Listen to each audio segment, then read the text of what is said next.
আইসকলে গাভৰু ছোৱালী যে জুনুকা পিন্ধে, পায়েল পিন্ধে ভৰিত, কৃষ্ণই নুপুৰ পিন্ধে, নুপুৰৰ জুনুকা নাথাকে জানো?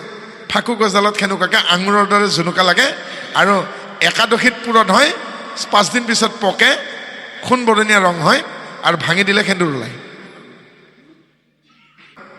হিৰণ্যকশিপুৱে অলপ পিছত পাবই, প্ৰহ্লাদক তেলত ভাজিছে, হাতীৰে গছকাইছে, বিষ খুৱাইছে, বিষৰ লাৰু দিছেগৈ, কৰতেৰে কাটিব কৈছে। কিবা হ'ল জানো?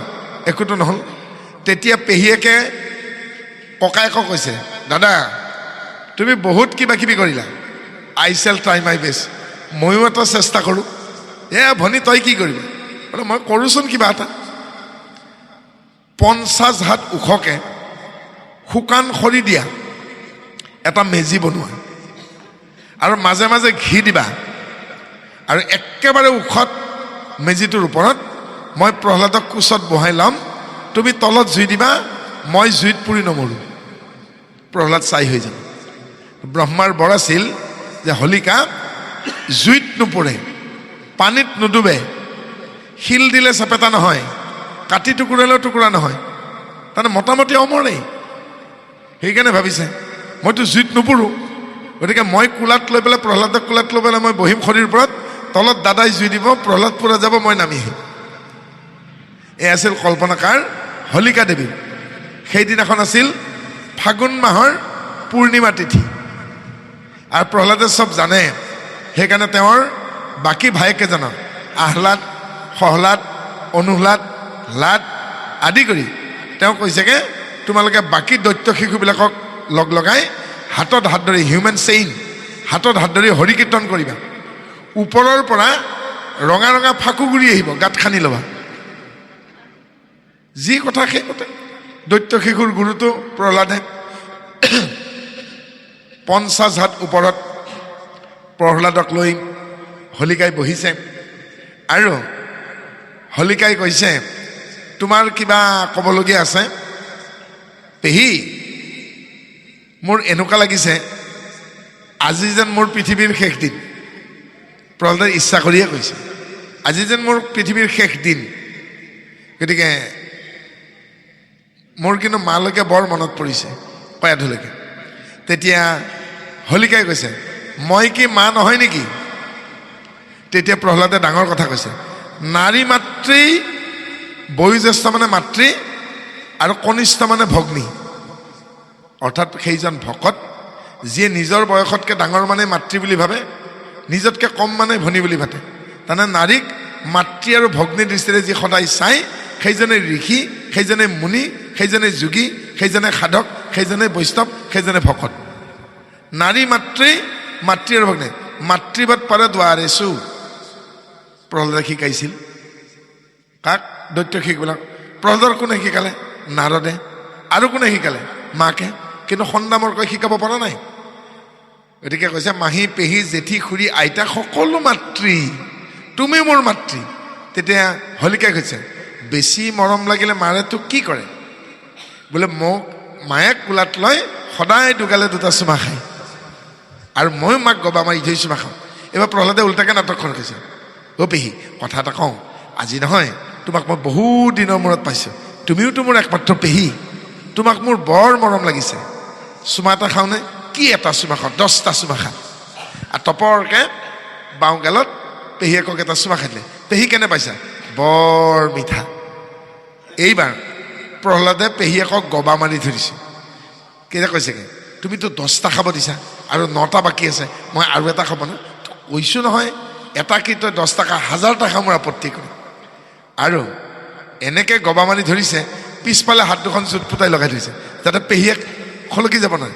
ইতিমধ্যে তলত জুই দিছে, গৰম উত্তাপ আহিছে আৰু প্ৰহ্লাদে পেহীয়েকক কাণে কাণে কৈছে, পেহী তুমি কি বৰ লৈছিলা ব্ৰহ্মাৰ পৰা? বোলে মই অমৰ বৰ লৈছোঁ। কেনেকুৱা? বোলে মই জুইত নমৰোঁ, কাটিলে নমৰোঁ, পানীত ডুবি নমৰোঁ, বিষ দিলে নমৰোঁ। মোকো সেনেকুৱাই বৰ দিছে নেকি পেহী? বোলে কিয়?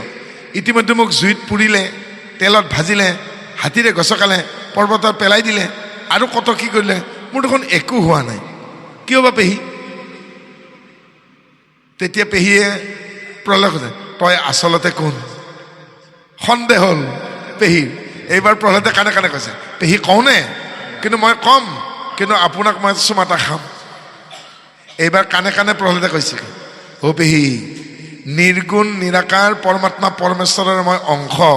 এইবাৰ মই সগুণ সাকাৰত আহিছোঁ আপোনাৰ দাদাৰ ল'ৰা হৈ। এতিয়া মই আপোনাক চুমা এটা খামেই। এৰ বুলি ক'লে, কিন্তু নহ'লে তপককে গালত চুমাটো খালে আৰু লগে লগে হলিকা বিস্ফোৰণ হৈ গ'ল। হলিকা ব্লাষ্ট হৈ গ'ল আৰু হলিকাৰ তেজখিনি জুইৰ মাজেৰে নামি আহোঁতে কি হ'ল? ৰঙা ফাকুগুৰিত পৰিণত হ'ল। সেইদিনাখন যে ফাগুন মাহৰ পূৰ্ণিমা তিথি, সেইকাৰণে এতিয়াও ফাগুন মাহৰ পূৰ্ণিমা তিথিত কি কৰেগে? হোলী উৎসৱ পালন কৰে। হোলী শব্দটো হলিকাৰ পৰা আহিছে।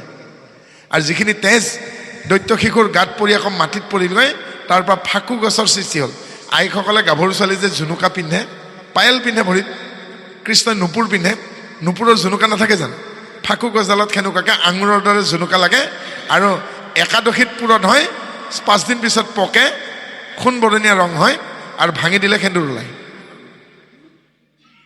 আৰু সেই ফুটেৰে, সেই সেন্দুৰে ফুট দিয়ে আৰু সেয়া হ'ল ফাকুগুৰিৰ গছ, ফাকু গছ বুলি কয়। আৰু সেয়া বৃক্ষ হ'ল। আৰু সেইকাৰণে সেই তিথিটোত কি কৰে? হোলী উৎসৱ পালন কৰে। আৰু তেনেদৰে প্ৰহ্লাদে পেহীয়েকক বধ কৰোৱালে আৰু প্ৰহ্লাদ বাচিল। আৰু হিৰণ্যকশিপুৱে গম পালে ইও এটা কম নহয়। সেইকাৰণে শেষত কি ক'লে? ক'ত আছে? বোলে তেওঁ সৰ্বত্ৰ বিৰাজমান আছে নেকি এইডাল খুটাত? আৰু তেতিয়া প্ৰহ্লাদে কি ক'লে? পিতৃ, যি আছে বাহিৰত সেয়া আছে ভিতৰত। অৰ্থাৎ বাহিৰত যি আছে বঢ়ি পিছত সেয়া আছে ভিতৰত। আজি যদি এতিয়া মেঘ দিয়ে, ডাৱৰ জমা হয়, প্ৰেছাৰ থকা মানুহকেইটাৰ বুকুখন শুকাই আহিব, প্ৰেছাৰ টেবলেট যদি খাই অহা নাই কিবা কিবি লাগি যাব। ইফালে মেঘ দিয়া নাই জানো আকাশত? আকাশত মেঘ দিয়াৰ কাৰণে কি হৈছে? ডাৱৰ দিয়াৰ লগে লগে যিকেইজন মানুহৰ এলাৰ্জি আছে গা খোজাব। তেতিয়া কি কৰিব? আজি বৰষুণ দিব পাৰে দেই। বৰষুণ অহাৰ ইংগিতটো পৰুৱাই আৰু এলাৰ্জি থকা মানুহ জানে, পৰুৱাবিলাকে কি কয়? বৰষুণ অহাৰ সম্ভাৱনা হ'লে ডিমবোৰ, কণীবোৰ পিঠিত লৈ ওপৰলৈকে উঠে, গম পাব ডাঙৰ বানপানী হ'ব। আৰু এলাৰ্জি থকা মানুহৰ গাত খজুৱতি উঠে। আকাশত মেঘ দিছে কিন্তু তেওঁ শৰীৰত গম পাইছে। তাৰমানে যি আছে বাহিৰত সেয়া আছে ভিতৰত। আছে নেকি তোৰ হৰি এই খুটাডালত? মাৰি দিওঁতে নৃসিংহ নামি আহিছে। গতিকে তেওঁৰ ভাৱনাই ভাওনা হোৱা নাই জানো? আৰু ইতিমধ্যে এই কাহিনী অনুসৰি মৈত্ৰে বিদুৰক কৈ আছে, কি কৈছে? যে আদিদৈত্য হিৰণ্যাক্ষ আৰু হিৰণ্যকশিপুৰ জন্ম হ'ল, ডাঙৰ দীঘল হ'ল। আৰু এই সৃষ্টিখনত তেতিয়া বসুমতীক, পৃথিৱীক এজনী গাভৰু ছোৱালীৰ লগত তুলনা কৰিছে। আৰু পৃথিৱী তেতিয়া একেবাৰে গাভৰু। আৰু পৃথিৱীক অপহৰণ কৰি নি ক্ষীৰসাগৰৰ তলত হিৰণ্যাক্ষই লুকুৱাই থৈছে। কাৰণ হিৰণ্যাক্ষই জানে পৃথিৱীক বিচাৰি, পৃথিৱীক পাবলৈ ভগৱন্ত আহিবই, আৰু আহিলেই যুঁজখন হ'ব। আৰু সেইকাৰণে প্ৰমাণ চাবৰ কাৰণে হিমালয় পৰ্বতত 2 কোপ লগাই দিলে হিৰণ্যাক্ষই। তেতিয়া ক'লে, মোৰ নাম যুধিষ্ঠিৰ, যুদ্ধটো স্থিৰ। হাজাৰ পৃথিৱীত যুদ্ধ বিগ্ৰহ হ'লেও হিমালয় পৰ্বত লৰচৰ নহয়। মোক শিলকেইটাত কোবাই কি হ'ব? ধূলিবোৰহে সৰি পৰিছে। তোক যদি যুদ্ধ লাগে যা, ভগৱন্তই বৰাহ অৱতাৰ লৈছে। আৰু এদিনাখন ব্ৰহ্মাই এনেকৈ বহি থাকোঁতে নাকটোত খুৰখুৰণি ধৰিলে, হাঁচি মাৰি দিলে। আৰু হাঁচি মাৰি দিওঁতে নিশ্বাসৰ লগতে কি ওলাল বাৰু? সৰু এটা বালিচাহীৰ নিচিনাকৈ প্ৰাণী এটা ওলাল। ভালকৈ যে চাই সেইটো বৰাহ ঠাইতে ডাঙৰ হ'ল।